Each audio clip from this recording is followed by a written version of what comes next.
사람들에게 은혜가 되었으면 좋겠습니다. 요한복음 1장 1절에서 4절 말씀인데요. 우리 함께 살펴보고자 합니다. 요한복음 1장 1절에서 4절 말씀입니다. 제가 읽어드릴게요. 태초에 말씀이 계시니라. 이 말씀이 하나님과 함께 계셨으니 이 말씀은 곧 하나님이시라. 그가 태초에 하나님과 함께 계셨고 만물이 그로 말미암아 지은 바 되었으니 지은 것이 하나도 그가 없이는 된 것이 없느니라. 그 안에 생명이 있었으니 이 생명은 사람들의 빛이라. 14절 부탁합니다. 말씀이 육신이 되어 우리 가운데 거하매 우리가 그의 영광을 보니 아버지의 독생자의 영광이요 은혜와 진리가 충만하더라. 아멘. 오늘은 요한복음 2강으로 사도 요한의 선포입니다. 사도 요한이 뭐라 선포했느냐? 말씀이 육신이 되어 라고 선포하였습니다. 오늘은 주제를 이렇게 정하여 보았습니다. 말씀이 육신이 되신 예수 그리스도. 요한복음 1장 1절에서 말씀을 예수 그리스도로 말하고 있습니다. 이곳에서 우리가 지난주부터 말해 주었던 것이지만 말씀을 제가 로고스라고 표현하겠습니다. 특정한 부분이 있어서 일정 시간 동안에는 이 말씀을 로고스라 표현해 보겠습니다. 말씀을 예수 그리스도라 말하고 있는 이 시점을 통하여서 우리가 성경을 좀 더 깊이 관찰해 보려고 합니다. 사도 요한이 로고스를 예수 그리스도라고 인격화하여 선포한 것입니다. 당시 영주의자들은요, 철학적이고 복잡한 문장으로요 로고스라는 개념을 설명한 것을 사도 요한은 참된 로고스는 예수 그리스도라 선포한 것입니다. 로고스는 헬라어로 말씀이란 뜻입니다. 사도 요한의 이러한 선포는요, 요한복음 1장 1절을 좀 전에 읽어보았던 것처럼 태초에 말씀이 계시니라. 이 말씀이 하나님과 함께 계셨고 이 말씀은 곧 하나님이라 하였고 14절에서 그 말씀이 육신이 되어 우리 가운데 거했다라고 말합니다. 사도 요한의 이러한 선포는 당시 영주주의자들이 복잡한 설명과 논리적인 어떠한 말과 철학적인 말의 명제가 있었을 때에도 불구하고도 그와 상관없이 사도 요한은 예수 그리스도가 바로 그 로고스다라고 선포합니다. 이는 마치요 사도 바울이 한 지역에 가서요 외쳤던 모습과 같습니다. 성도들에게 어지럽히고 복잡한 변질을 시키는 할례당을 향하여 자신들이 할례당이다, 할례를 받아야 구원을 받는다라고 했던 그 할례당을 향하여서 어려움이 교회가 많았거든요. 그런데 그 어려움 당하는 성도들에게 향하여 이렇게 말합니다. 여러분, 진정한 할례당이 누군지 아세요? 여러분들입니다 라고 말합니다. 그러니까 실은 당시에 할례당이란 말이 부정적인 말이었거든요. 믿는 자들에게는요. 그런데 이 부정적인 언어를 이제 이렇게 말하는 거죠. 당신들이 진정한 할례당입니다. 성도들이 진정한 할례당입니다. 믿는 자들이 진정한 할례당입니다. 마음에 할례를 받고 귀에 할례를 받는 여러분들이 진정한 할례당입니다 라고 말합니다. 마치 로고스라는 개념을 영지주의자들이 깊이 관찰하고 그 개념을 세웠던 것을 그 로고스라는 단어를 그대로 착용하여서 이것을 예수님께 적용한 것입니다. 이런 맥락에 살펴보면 아마 쉽게 적용할 수 있을 거라고 봅니다.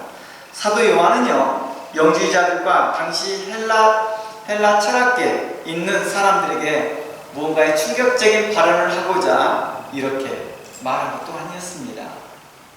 또한 그런 영지주의자나 철학자들을 설득시키고자 이 말을 한 것도 아닙니다. 또 그들과 변론하여서 무언가를 얻어내려고 한 것도 아니었습니다. 당시 헬라 철학자들과 영지주의자들은요, 로고스는 신령한 것이다, 그리고 오직 특별한 사람들에게만 소유되는 것이다 라고 말합니다.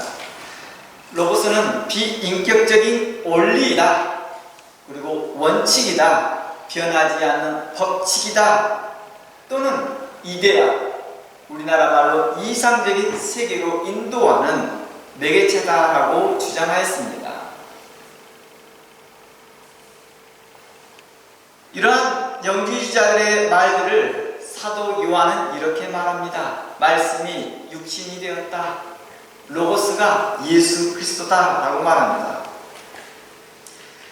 영지주의자들이 철학적으로 탐구하던 그 로고스가 창조의 근본이고 바로 육신을 입고 오신 예수 그리스도라고 선포한 것입니다. 이는 사도 요한이 선포한 그 로고스는 인간과 대화하거나 사랑을 나누는 인격적인 존재임을 선포한 것이죠. 영지주의자들에게 결코 용납될 수 없는, 이해될 수 없는 부분일 수도 있습니다. 사도 요한은 모든 믿는 자들에게 자신이 전한 복음은 자신이 직접 선명하게 경험하였던 것이다. 그리고 내가 보았다, 내가 분명히 경험하였고 내 손으로 만진 바 된 진리임을 말합니다. 요한일서 한번 가볼까요? 요한일서 1장 1절입니다. 우리가 지난번 요한일서 강의를 다 나눴습니다. 그때 요한일서 1장을 나누면서 나눴던 내용들인데요, 다시 한번 상기가 될 것입니다. 요한일서 1장 1절입니다. 태초에 있는 생명의 말씀에 관하여는 우리가 들은 바요, 눈으로 본 바요, 자세히 보고 우리의 손으로 만진 바라. 사도 요한만이 경험한 게 아니라고 말합니다. 우리라는 단어를 썼습니다. 이것은 당시의 사도들과 예수를 따르는 많은 제자들이었습니다. 이 제자들이 허접한 제자들이었냐? 그렇지 않았습니다. 이 제자들에게도 능력이 나타났던 사건들이 많았습니다. 70인을 파송하고요, 또한 많은 제자들은 예수님을 따랐고 그러한 제자들 중에서 바로 예수님을 직접 경험하였던 것입니다. 보았다, 자세히 경험하였다 라고 말합니다. 이 생명이 나타난 바가 된지라 이 영원한 생명을 우리가 보았다, 증언하였다, 너희에게 전하였다 라고 말합니다. 이는 누구죠? 바로 오늘의 본문의 맥락상을 본다면 그 로고스라는 말이죠. 말씀이 육신이 되신 예수 그리스도는 아버지와 함께 계시다가 우리에게 나타내신 바 되었다 라고 말합니다. 바로 우리에게 나타나신 바 되었다는 말씀을 요한복음 1장 14절에서는 말씀이 육신이 되었다라고 표현해 주신 것입니다. 우리가 보고 들은 바를 너희에게도 전하는 너희로 우리와 사귐이 있게 하려 함이니라. 누구와 사귐이 있는 것입니까? 로고스와 인격적인 그 로고스와 사귐이 있게 하겠다는 것입니다. 우리가 그 로고스와 인격적인 교제와 사랑과 나눔이 있던 것들처럼 너희들도 그러한 인격적인 나눔, 교제에 참여시키기를 원한다라고 말하는 것입니다. 우리의 사귐은 아버지와 그의 아들 예수 그리스도와 더불어 누림이라고 말합니다. 더 놀라운 사실은요, 요한 1서는 이렇게 말합니다. 예수 그리스도와의 누림뿐만 아니라 아버지 하나님과의 함께함을 이야기하고 있었습니다. 4절, 우리가 이것을 쓰면 우리의 기쁨이 충만하게 하려 함이니라 라고 말합니다. 사도 요한은요, 말하기를 나와 예수 그리스도와 하나님과 교제하는 이것이 우리만의 기쁨으로 말하지 아니하고 다른 사람들이 함께 오는 걸 기뻐했다라고 말합니다. 우리가 그러잖아요.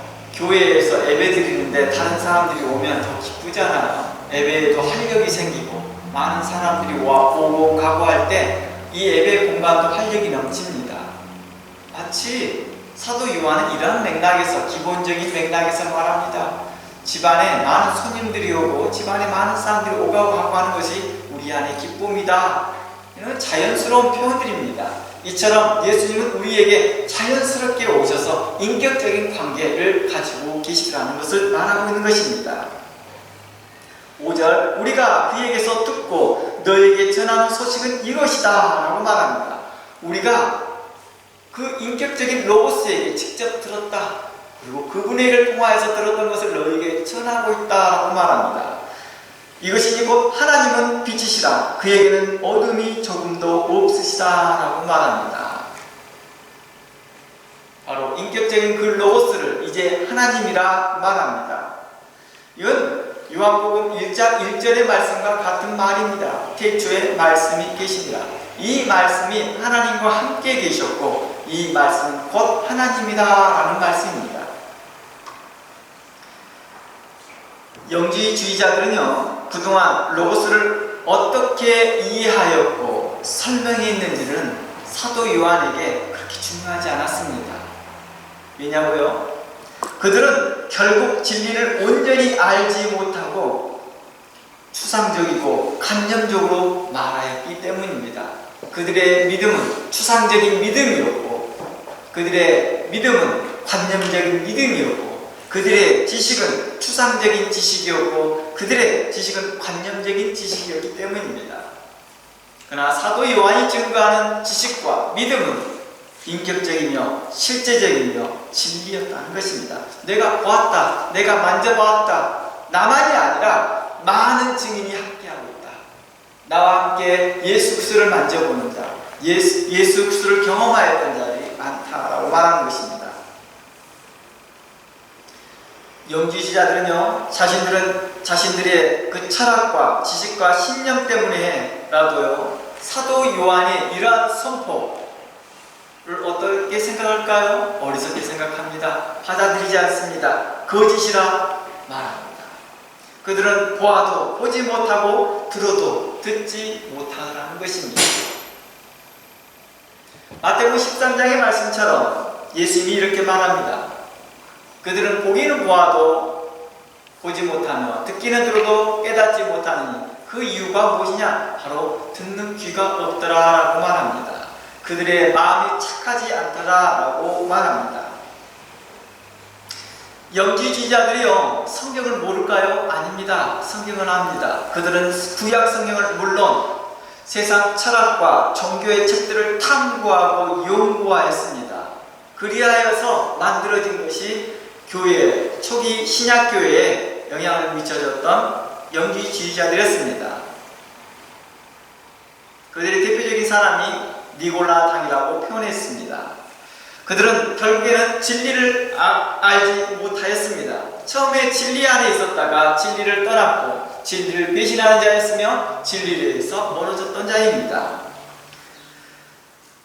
사도 요한이 요한복음을 통하여서 또 요한일서를 통하여서 이렇게 선포하신 이유가 뭘까요? 로고스를 예수 그리스도다라고 선포한 이유는 믿는 자들에게 자신이 직접 선명하게 보고 분명하게 듣고 자세히 손으로 만진 진리를 당시 교회를 어지럽게 한 영지주의자들이 사용한 로고스를 사용하여서 진정한 로고스는 예수 그리스도다.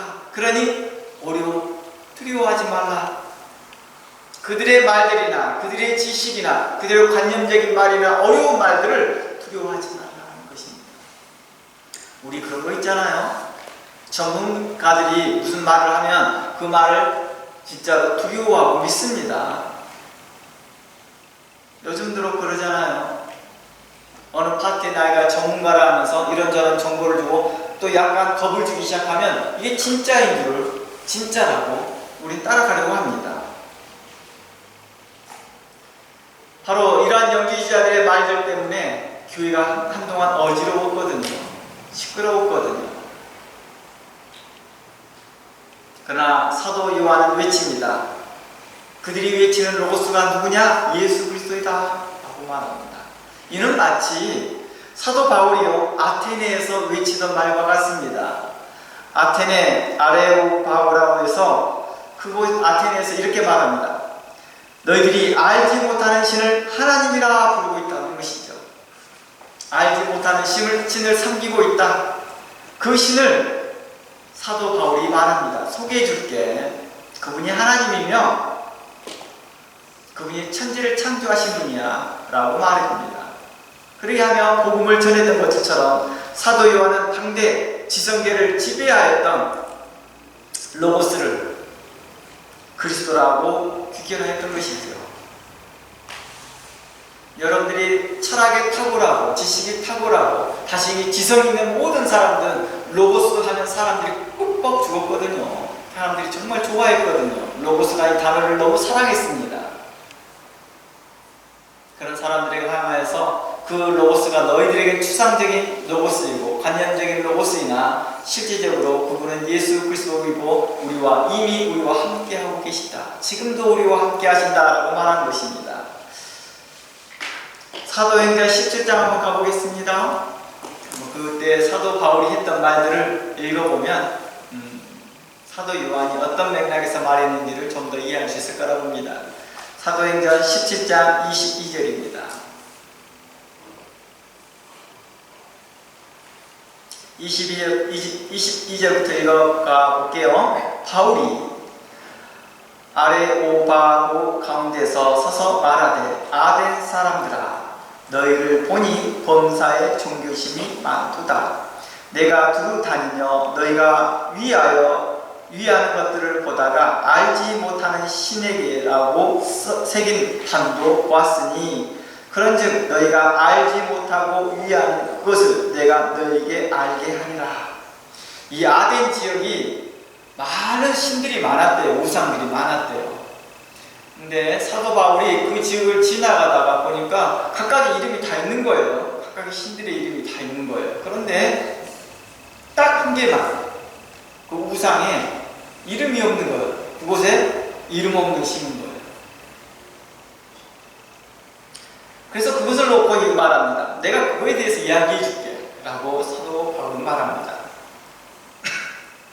24절 우주와 그 가운데 있는 만물을 지으신 하나님께서는 천지의 주제시니 손으로 지은 절에 계시지 아니하고 또 무엇이 부족한 것처럼 사람의 손으로 섬김을 받으시는 것이 아니니 이는 만민에게 생명과 호흡과 만물을 친히 주시는 이십니다. 인류의 모든 족속을 한 혈통으로 만드사 온 땅에 살게 하시고 그들의 연대를 정하며 고주를 경계를 한정하였으니 이는 사람으로 혹 하나님을 더듬어 찾아 발견하게 하려 하시되 그는 우리 각 사람에게서 멀리 계시지 아니하도다 합니다.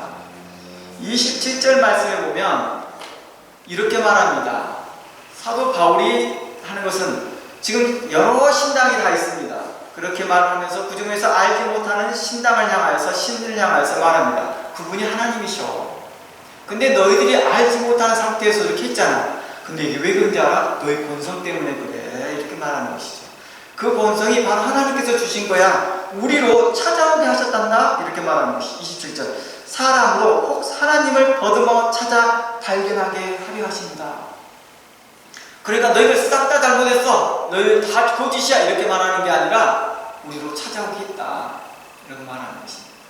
이게 로마서 1장에도 나오거든요. 로마서 1장에서도 우리로 그 본성을 주시면서 그 양심의 법에 따라서 하나님을 발견하겠다는 것입니다. 자연 만물을 통하여서 하나님을 발견하겠다는 것입니다.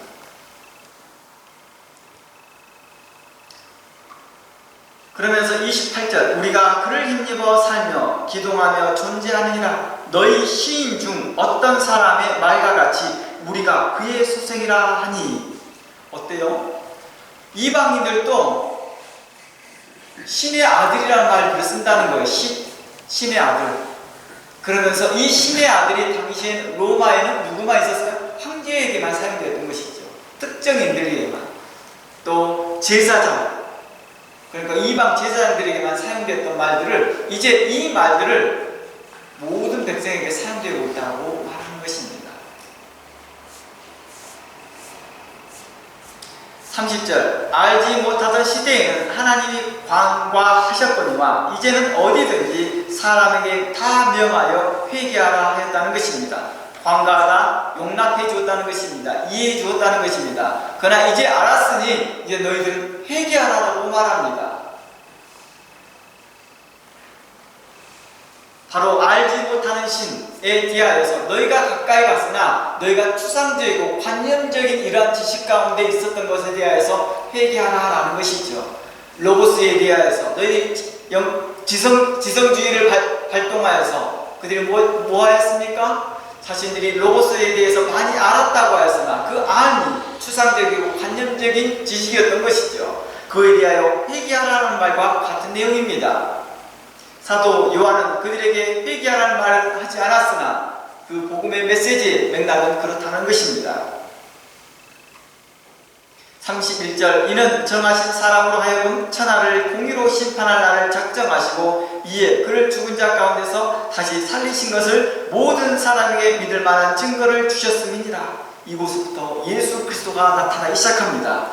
그들이 죽은 자의 부활을 듣고 어떤 사람은 조롱도 하고 어떤 사람은 이 일에 대하여 내 말을 다시 듣겠다 하니 이에 바울이 그들 가운데 떠남에 몇 사람이 그를 가까이 하며 믿으니 그 중에는 이런 사람들이 있다 라고 말합니다. 원래 본문에 20절 19절부터 보면요 이곳에 어떠한 사람들이 나타나면 철학자들이 나타나요. 당시에 스토아파들이 나타납니다. 그 스토아파들이 이제 말하는 내용들입니다. 영주의자들과 함께 했던 것입니다. 근데 그들은 뭐예요? 죽은 자의 부활을 말합니다.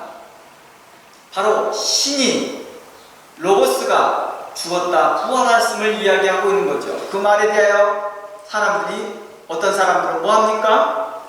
조롱하더라는 것입니다. 믿습니까? 믿지 않습니다. 이곳에서 알 수 있듯이요 그들은 그동안 열심히 쌓아둔 지성과 믿음을 쉽게 포기하지 않더라는 것입니다. 하지만 믿는 자들에게는 복이 되었다는 것입니다. 바울이 그리스 철학자들에게 너희가 알지 못하는 그 자리가 바로 하나님이다 라고 선언하였습니다. 요한은 한 걸음 더 나아갔습니다. 사도 요한은 이렇게 말합니다. 인간의 수준으로 내려와 인간의 모습으로 내려와 우리와 함께 하셨다라고 설명해 준 것이죠. 그 알지 못하는 신, 그분이 우리와 함께 하셨다라고 하신 것입니다. 이것을 신학적으로 우리 그동안 많이 들었던 말이죠. 그리스도의 성육신입니다. 이 말을 좀 더 어려운 말로 말한다면 그리스도의 비하라고 말합니다. 그리스도의 낮아지심을 이야기하는 것입니다. 사람과 같이 되었다라는 것입니다. 사람처럼 낮추셨다. 신이 사람이 되셨다는 것. 이걸 그리스도의 비하라고 말하는 것입니다. 물론 이 말씀은 영주주의 세계관을 가지고 있는 그들에게는 너무 터무니없고 어리석은 말이요 조롱하는 말거리밖에 안 되더라는 것입니다. 그들은 신성한 로고스가 누추하고 유한 또 제한적인 그 육체가 되었다는 것은요 논리적으로 모순이라고 말하는 것입니다. 어떻게 용언하신 것이 어떻게 제한적이 될 수 있고 유한한 것이 될 수 있겠느냐. 이건 신성모독이다라고 말하는 것입니다. 이 사건이요 바로 어디에서 나타났습니까? 예수님께서 대제사장 앞에서 하였던 말에서도 나타납니다. 대제사장이 예수님께 말합니다. 공회에 잡혀 있을 때에 대제사장이 말합니다. 너가 하나님의 아들이냐? 너가 말하였도다. 대제사장은 이로 인해서 격분하면서 신성모독이다 라고 말합니다. 그 주변에 있던 서기관들과 장로들은 다 외쳐 말합니다. 이 죄는 신성모독의 죄입니다. 서기관은 당시에 법관의 역할들에 있어서 검사 역할들을 했으니까 이건 사형감입니다. 사형감입니다. 신성모독이니 당연히 사형감입니다. 장로들도 어그리합니다. 당시에 영주의자들이 이러한 맥락을 가지고 있거든요. 결코 하나님은 육체의 모습으로 올 수 없다라고 말하는 것이죠. 그러니 육체로 오시지 않았으니 죽음도 없을 것이요 부활이 없을 거라는 것입니다. 그러니 사도 바울의 부활을 증거하였을 때 그들이 조롱하였던 것이죠. 또한 사도 요한의 그 말을 듣고 사람들이 믿었을까요? 철학자들이 바울이나 영주자들 또한 사도 요한 또한 졸업하였겠지요. 그러나 이에 상관하지 아니하고 사도 요한과 사도 바울은 그들에게 회개를 촉구했던 것입니다. 사도 요한은 그들에게 직접적으로 회개하라는 단어를 쓰지 않았지만 복음의 맥락상 사도 바울과 같이 그들에게 회개를 외칩니다.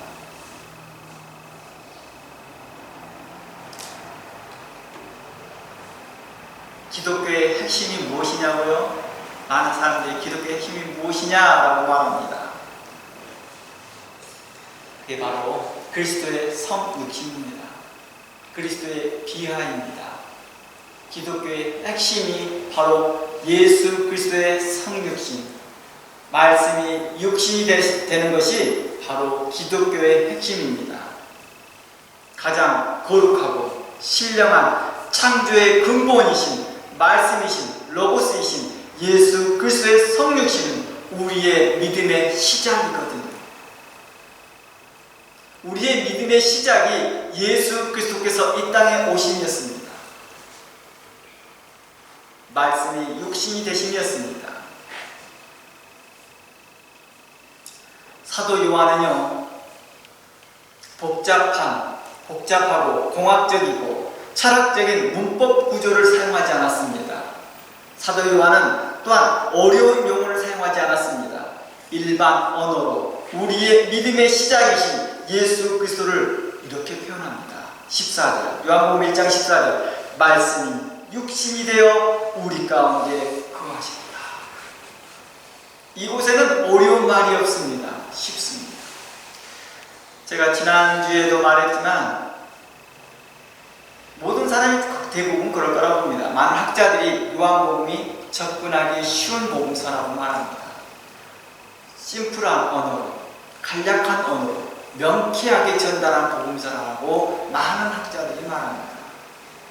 저는 그런 학자들의 말을 듣기 전에도부터도 요한복음이 그렇게 저한테 쉬웠다는 것입니다.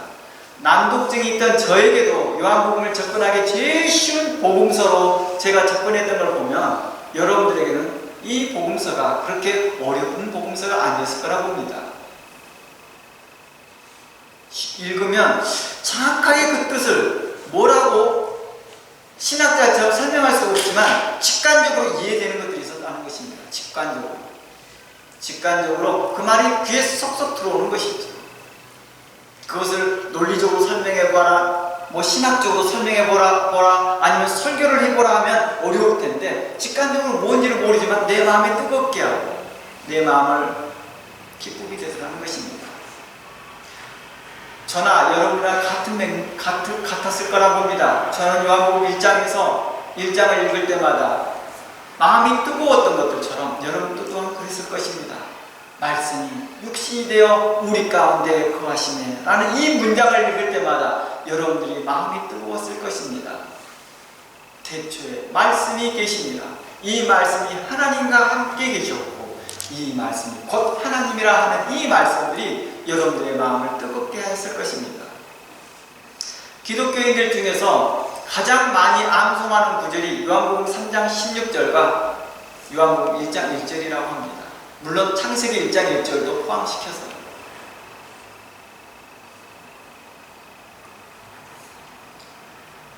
사도 요한이 이러한 태초에 말씀이 계시니라. 이 말씀은 곧 하나님이라. 그 로고스가 곧 우리 가운데 오셨다라고 설명하는 이 선언은 그가 직접 그리스도를 보고 만짐받은 진리를 설명하는 것입니다.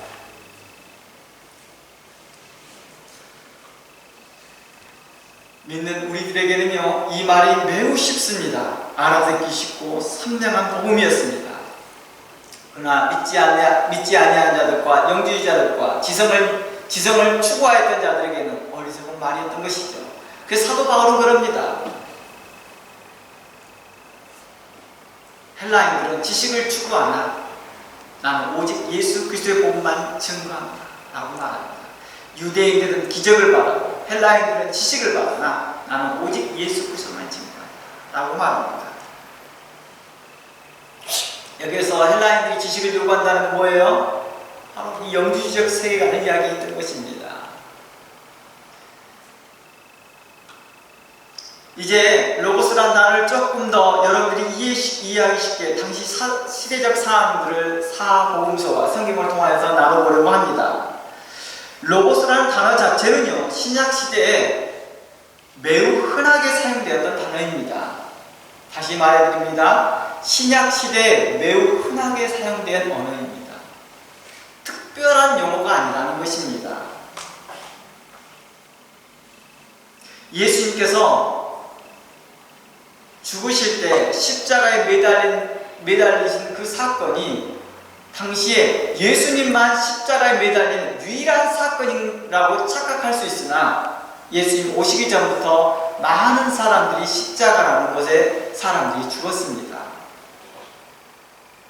이처럼 십자가는 당시에 흔한 사형 형틀인 것들처럼 로고스란 단어도 당시에 흔한 용어였습니다. 일상 용어였던 것이죠. 우리 그러죠. 말씀, 말 이런 말들이 일상 언어잖아요. 그게 특별하다? 이렇게 생각하는 사람들은 뭔가의 성경을 잘못 오해한 사람들입니다. 기본적으로 성경론에 대해서 오해한 사람들이겠죠. 사도 요한은요, 흔하게 사용되는 로고스를 명사, 인칭 명사로 사용해서 예수 그리스도로 소개한 것 뿐입니다. 성경에서요, 말씀은 단순히 말이나 소리가 아니라 성경에서는 이것을 이렇게도 표현합니다. 세상을 창조하시고 역사를 움직이시는 하나님의 자기 계시라고 신학적으로 설명합니다. 성경에서 말씀이란 용어는 이런 맥락입니다 라고 말해주면 하나님의 자기 계시라고 표현하는 것이죠. 구약에서 말씀에 해당하는 단어가 히브리어로 다바르입니다. 다바르. 어떤 사람은 다바르라고 말하는 사람도 있고 어떤 분은 다바르라고 말하는 사람도 있는데요. 대부분 사람은 다바르라고 말합니다. 이 단어를 번역을 하게 되면 로고스가 됩니다. 그러니까 70인역 성경이나 이런 성경을 보면 이런 단어들을 로고스라고 번역을 해요. 사도 요한은요, 구약에 다바르이신 삼위일체 하나님께서 육신을 입고 오신 분으로 소개한 것이죠. 그러니까 사도 요한은 말씀이라는 것을 처음 영지주의를 통해서 듣는 게 아니라는 거예요. 이미 70인역 성경이 번역될 때부터 로고스라는 단어는 사용되어졌고 많은 유대인들은 이 로고스라는 단어를 다 알고 있었던 것이죠. 일상 용어에서 또 이 용어를 신학적으로 이해했다는 것입니다. 신학적으로 이해해서 하나님의 계시라고 받았다는 것입니다. 말씀이라는 것을. 그리고 이 계시를 신약에 왔을 때 사도 요한은 뭘 말했어요? 이 하나님의 계시가 실존하는 인격이다라고 말해준 것이죠. 예수 그리스도다. 하나님의 계시, 이 계시가 이제 우리에게 오셨다 직접 라고 말하는 것입니다. 즉 사도 요한은요, 철학적 용어를 빌려온 것이 아니었어요. 근데 많은 분들이 이렇게 표현하더라고요. 영지주의자들이 사용하였던 로고스라는 그 용어를 빌려와서 사용했다라고 표현하더라고요. 근데 저는 그에 어긋리할 수 없습니다.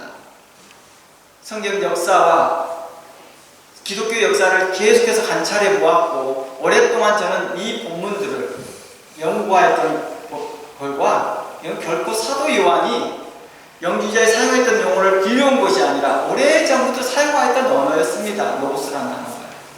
단지 유대인 때부터는 이 로고스라는 단어를 말씀이라 이 말을 하나님의 계시에서 한정되어서 이해했다는 것입니다. 하나님의 계시.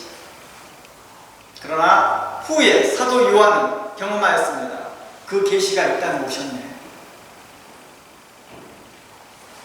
그래서 그의 첫 말이 있습니다. 태초에 그 말씀, 그 계시가 계십니다. 그분이 우리와 함께 하시다. 말씀이 육신이 되어 오셨다라고 말하는 것입니다.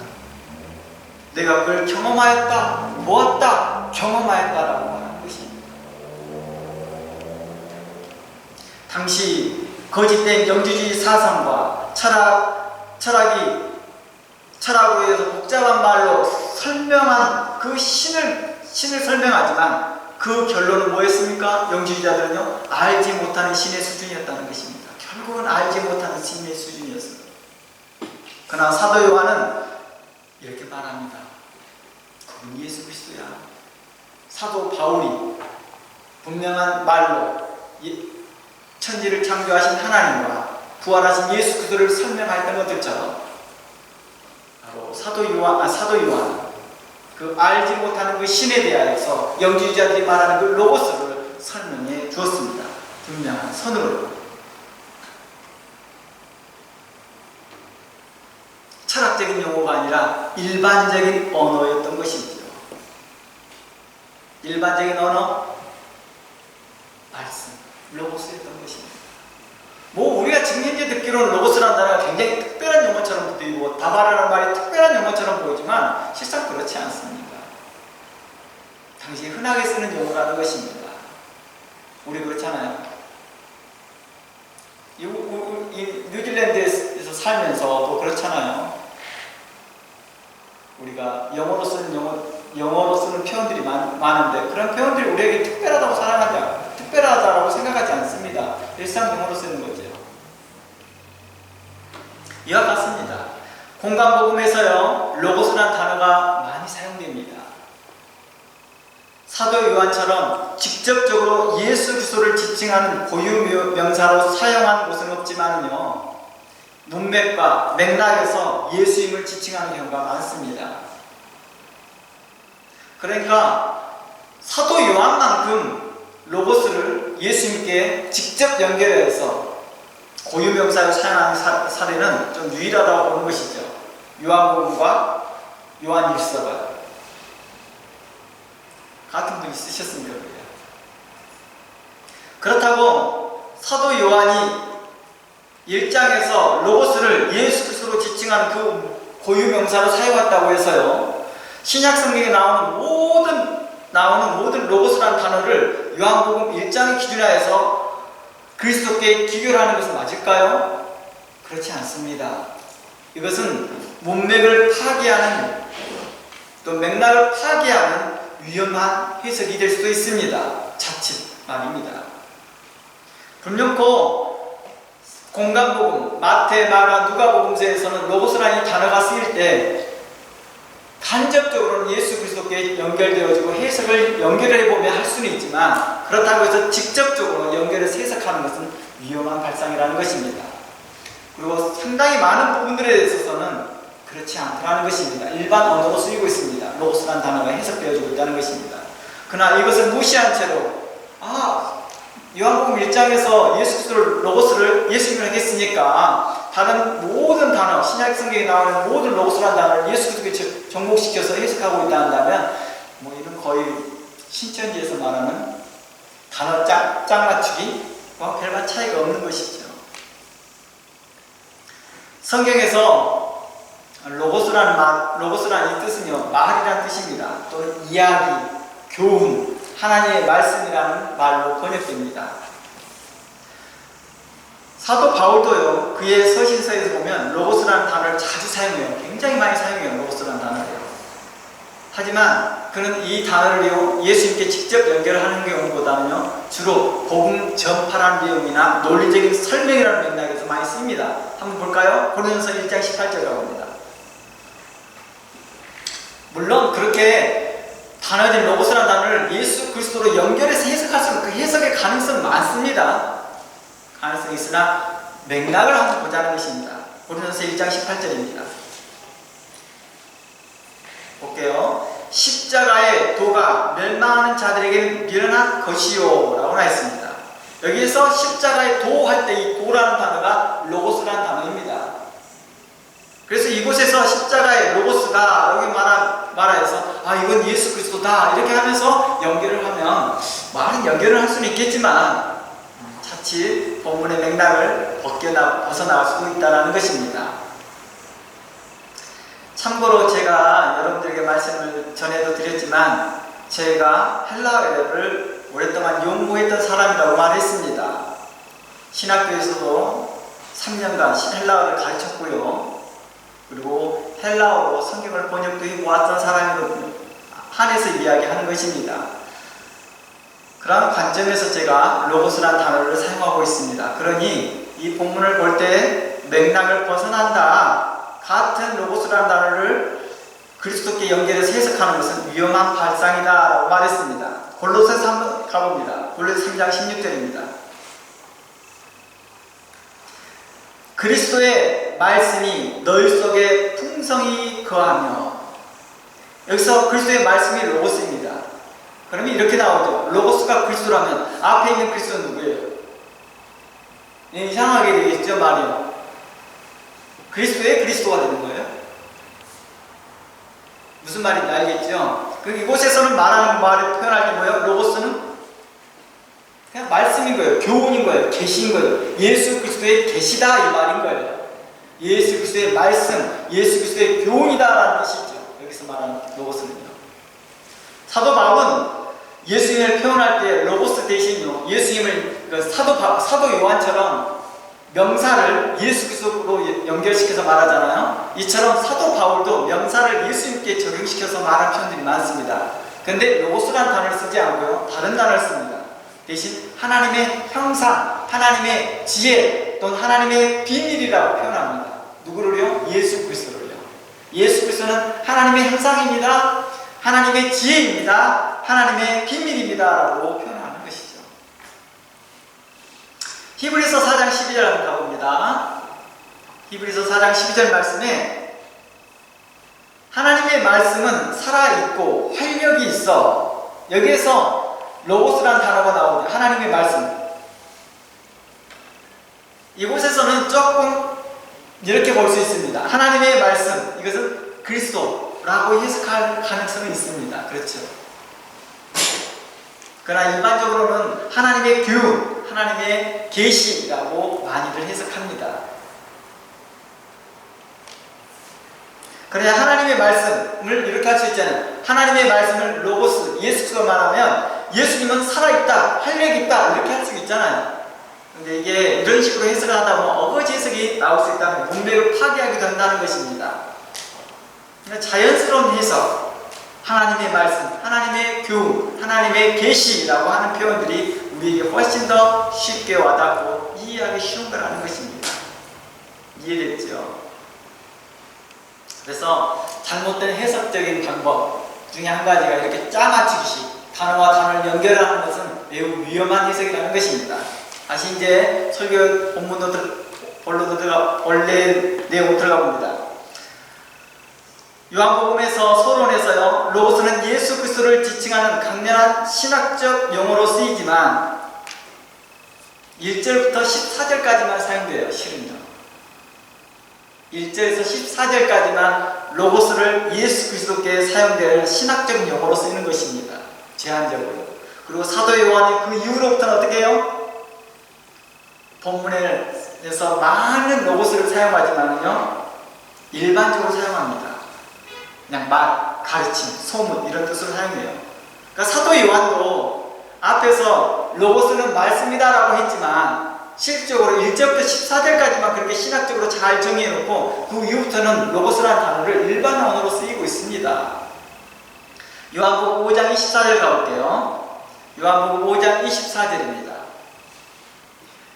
여기를 보면 내 말을 듣고 나 보내신 이를 믿는 자는 영생을 얻었다라고 말합니다. 요한복음 5장 24절에서 내 말은 뭘까요? 로고스라는 단어입니다. 로고스.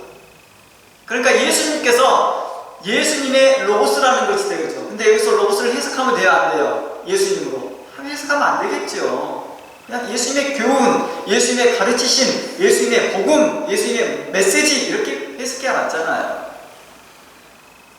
요한복음 8장 31절. 요한복음 8장 31절. 너희가 내 말에 거하면 참으로 내 제자가 되고 할 때도 내 말이 곧 로고스란 단어입니다. 요한복음 4장 39절 한번 볼게요. 요한복음 4장 39절이요. 보면 여자가 내가 행한 모든 것을 그가 내게 말하였다 증언함으로 그 동네 중에 많은 사마리아인들이 예수님을 믿는지라. 퀴즈.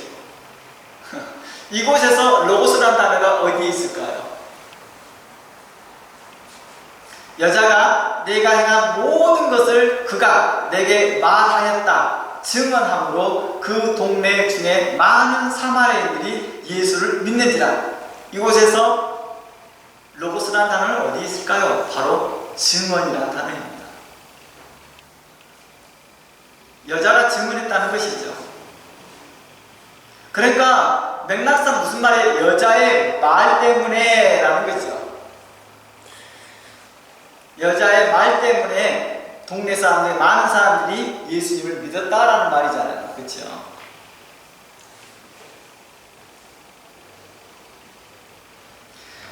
또 요한복음 21장 23절입니다. 거기를 보면 이 말이 형제들에게 나가서 그 제자는 죽지 아니하겠다 했으나 제자들 사이에 퍼진 소문이라고 보는 것이 맞죠. 이 말이라는 것이, 말이 로고스라는 단어인데, 이 소문이, 이 이야기가 이렇게 표현해야 되겠죠. 그러니까 로고스라는 단어가 이렇게 다양하게 일상 언어로 표현된다는 것입니다. 디모데후서 한번 가볼게요. 2장 16절입니다. 디모데후서 2장 16절에 한번 자세히 보세요. 망령되고 헛된 말을 버리라. 그들은 경건하지 아니함에 점점 나아가나니 그들의 말은 악성 종양이 퍼져나간 것 같은데 그 후에 후메네와 빌레도가 있다라고 말합니다. 이곳에서 로고스라는 단어가 두 군데 나옵니다. 16절과 17절. 헛된 말, 그들의 말은 둘 다 로고스예요. 그런데 이것을 어떻게 돼요? 보면 부정적으로 사용하고 있잖아요. 로고스라는 단어 자체를요. 그렇죠.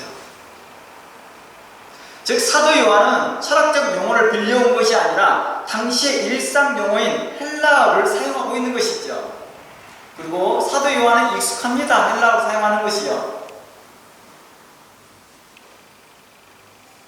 그러므로 사도 요한의 이 선언, 요한복음 1장 1절에서 14절의 이 선언은 마치 사도 바울과 말과 같이, 그런즉 너희가 알지 못하고 위하는 그것을 내가 너희에게 알게 하려 한 것 같다는 것입니다. 그리하여 영지주의 세계관에 빠져 마치 알지 못한 신에게 단을 쌓고 제사 지내는 자들에게 진리로 초청하고 있는 말이지요. 또한 의심하고 쉽게 믿지 못하는 자들에게 요한일서처럼 요한복음은 진리의 변증서가 될 거라는 것입니다. 여러분들 요한일서 강의를 다시 한번 들어보세요. 그러면 제가 이곳에서 요한일서가 어떤 책인가에 대해 설명해 놨습니다. 이곳에서 요한일서는요, 똑같이 영지주의를 향하여서 했던 말들이기 때문에, 영지주의 세계관에 빠져있던 믿는 자들을 향하여서 했던 말들이기 때문에 이것을 향하여서도 진리의 변증서다라고 말합니다. 그러니까 요한복음도 요한일서도 모두 진리의 변증서와 같습니다. 아까 좀 전에 읽어보았던 사도행전 17장에 나왔던 그 스토아파들, 그들은 어떻습니까? 그들에게는 신은, 로고스는 감정이 없다고 말합니다. 그들은 그 로고스는 고통받지 않으며 우주의 질서를 그 자체이며, 그 신은 인간의 감정을 느끼지 않는다고 말합니다. 그러나 사도 요한은 말합니다. 그 로고스는 우리처럼 배고파하셨고, 우리처럼 졸려하셨고, 졸리시기도 하였고, 또 우리처럼 태어나서 성장하고 자라는 과정들이 다 있었다라고 말합니다. 그리고 그는 죽음 앞에서 또한 굴복할 수밖에 없었다고 말합니다. 그러나 3일 후에 그는 부활하셨다라고 증거하는 것입니다. 예수님께서는 십자가에서 고통스러워하였고 그 고통스러움에서 죽음을 맞이했다라고 말합니다. 그러나 영지주의자들에게는 이 말들이 어리석은 소리였던 거겠죠. 그래서 사도 바울은 말합니다. 하나님의 어리석음이 사람보다 지혜롭고 하나님의 약함이 사람보다 강하다라고 증거하였습니다. 사도 바울은요, 이 헬라 철학자들이나 이런 스토아 수학파들이나 영주자들과 변론하는 일을 정말 많이 했던 사람입니다. 사도행전 17장에 초반부터 읽어보면 그 내용이 나와요. 사도 바울은 사도행전 17장에 보면 그들과 변론할세, 쟁론할세, 수토학파들이 나타나서 그들과 쟁론하면서 이 사람이 무슨 말장난을 하나, 무슨 말을 하는가 한번 들어보자.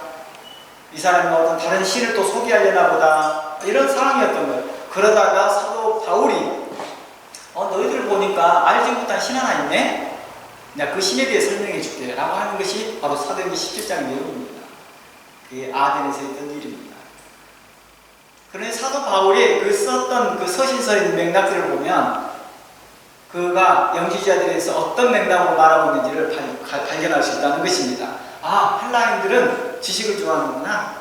그들이 뭘 의미하고 있어요? 이 사람들은 지성을 추구하지만 관념적인 지식, 하나님을 직접 체험하지 못하는 것들을 말하고 있는 거에서 그들이 믿는 자들, 그리스도인들을 미련하다고 어리석다고 하는데 우리는 그 어리석을 믿는다. 난 십자가의 도를 증거한다. 그 십자가의 도가 당신들에게 어리석게 보이고 미련하게 보이고 너희들에게 조롱거리가 될지 모르나 나는 자랑스럽다. 나는 그것이 나의 지혜를 만들었고 나를 건강하게 만들었고 나를 만들었다라고 말하는 것입니다. 난 너무 자랑스럽다. 나는 나의 자랑은 십자가의 자랑밖에 없다라고 사도 바울은 그렇게 외치는 것입니다. 바울은 이렇게 말합니다. 도리어 너희가 말하는 그 세상 지혜, 너희가 말하는 그 지식과 지혜가 하나님을 아는 데 방해가 된다라고 말합니다. 바울은 십자가의 미련함으로 세상의 지혜를 부끄럽게 할 것이다라고 선언합니다. 그리스도의 성육신, 그리스도의 비하는 당시 스토아파나 영주의자들에게는 어리석은 말처럼 보였고 어리석은 말이었죠. 믿는 우리들에게는 하나님의 사랑이었습니다. 그리스도의 비하, 그리스도의 성육신은 하나님의 사랑이었다는 것입니다. 사도 요한은 이렇게 증거합니다. 요한복음 3장 16절에 하나님이 세상을 이처럼 사랑하사 독생자를 주셨다 했습니다.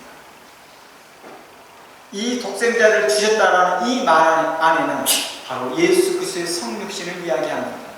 말씀이 육신이 되셨다라는 말이 들어가 있습니다. 그것을 믿는 자, 성육신을 믿는 자, 그리스도의 비하를 믿는 자, 그리스도께서 사람처럼 낮춰주셨다는 그 그리스도의 그 성육신을 믿는 자는 멸망치 않고 영생을 얻게 있다고 말합니다. 이 말을 들었던 영주의자들과 스토아파들이나 당대 최고의 지성을 자랑했던 사람들은 뭐였을까요? 웃어버리죠. 너무 하찮은 말, 너무 허접한 말, 너무 이상한 말로 보였다는 것입니다. 그러나 믿는 우리에게는 이 말이 힘이 되어졌고 이 말이 우리에게 능력이 됐다는 것입니다. 사도 바울은 말합니다. 당대 자신도 바리새파 중에서 최고의 수준의 바리새인이었다. 나는 내 연장자들보다 갑절이나 더 많이 노력했던 바리새인이었다. 연구도 많이 했다. 내가 얼마나 공부를 많이 했냐고 가말리엘이라는 최고의 높은 스승에게 다 배웠어. 너희만 똑똑한지 알지? 나도 겁나 똑똑한 사람이었어. 근데 내가 왜 이렇게 됐냐고? 내가 쉽지 않은 그리스도를 만났기 때문에. 내가 추상적으로 알고 있던 로고스를 난 직접 경험했다니까. 부활하신 그 예수 그리스도를 경험했어. 그리고 나는 내 자랑은 오직 예수 그리스도이며 내 자랑은 십자가에 죽으신 예수 그리스도이며 그가 부활하셨음을 나는 증거한다 했던 것입니다.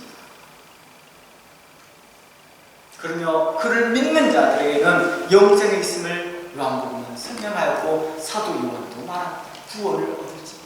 누구든지 주의 이름을 부르는 자는 구원을 얻을 것이라 사도들은 외칩니다.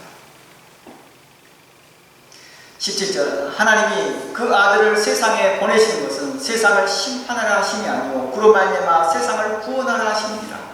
하나님이 그 아들을 육신을 입어 보내시니 말씀이 육신이 되어 오시게 하시는 사람들로 구원을 얻게 하려 하는 것입니다.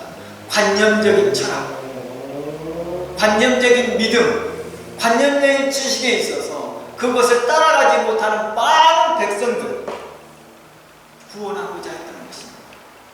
영주의자들은 특별한 지식이 아주 머리가 영특하여서 그것을 잘 논리적으로 이해할 수 있는 사람들만이 구원이 있다라고 생각했던 그들에게 주님은 오셔서, 하나님은 오셔서 심플하고 오십니다. 나 보이니? 내가 하나님이란다. 나를 믿는 자는 구원이 있다라고 말씀해 주신 것입니다. 사도들은 경험하였습니다. 자신의 눈앞에서 예수 그리스도가 죽는 것을 보았습니다.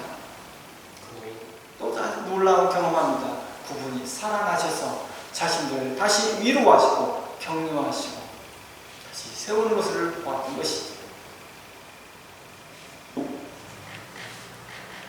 18절 그를 믿는 자는 심판을 받지 아니할 것이요 믿지 아니한 자는 하나님의 독생자 이름을 믿지 아니함으로 벌써 심판을 받은 것입니다. 사도 바울이 사도행전 17장에서 알지 못하는 신에 대해서 아주 잘 설명합니다. 그러나 수도학파들은 어땠습니까? 영주의자들은 어땠습니까? 웃어버립니다. 비웃어버립니다. 조롱합니다.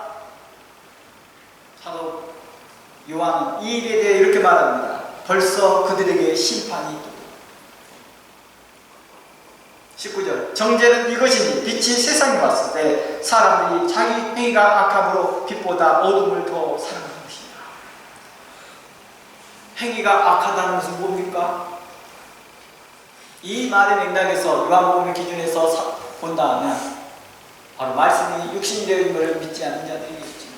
자신의 지성과 자신의 철학과 자신의 관념과 자신의 믿음을 끝까지 관찰하는 자들이라는 것입니다.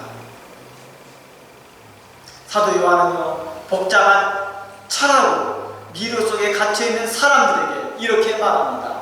당신들이 그토록 찾던 우주의 근원이 바로 예수 그리스도입니다 라고 선포한 것입니다. 본래 하나님을 본 사람이 없을 때 하나님의 품속에 있는 독생하신 하나님이 나타나셨다라고 요한복음 1장 18절을 증거하고 있는 것입니다. 사도 요한은 말합니다. 본래 하나님을 본 사람이 없어요. 그러나 하나님이 우리를 긍휼히 여기사 우리를 보게 하였습니다. 과거에는 당신들이 관념적인 하나님, 관념적인 믿음, 관념적인 철학을 말했다 한다면 이해해 줄 수 있습니다. 왜냐하면 하나님은 자기를 계시하지 우리에게 자신을 보이지 않으셨으니까요. 그러나 이제는 보이셨습니다. 그러니 회개하십시오.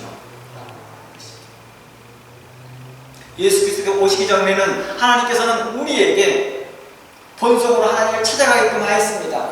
당신들의 지식으로, 당신들의 섬기는 그 신의 열심으로 하나님을 발견하게 했습니다. 찾아오게끔 하였습니다. 그러나 당신들이 찾아오는 길이 너무 험난하고 어려우니 주님께서는 직접 오셨습니다. 그분이 길이요 진리요 생명입니다. 그분을 믿으시면 하나님에게 갑니다 라고 말해줍니다. 여자 사람들은 아닙니다. 결코 그런 걸로 해서 할 수 없습니다 라고 했던 것이죠. 그러자 계속해서 말합니다. 나는 곧 길이요 진리요 생명 되신 예수 그리스도를 사도 요한은 계속해서 증거하고 있는 것입니다. 그러며 예수 그리스도는 참 하나님이시며 참 인간이시다 라고 말하고 있는 것입니다.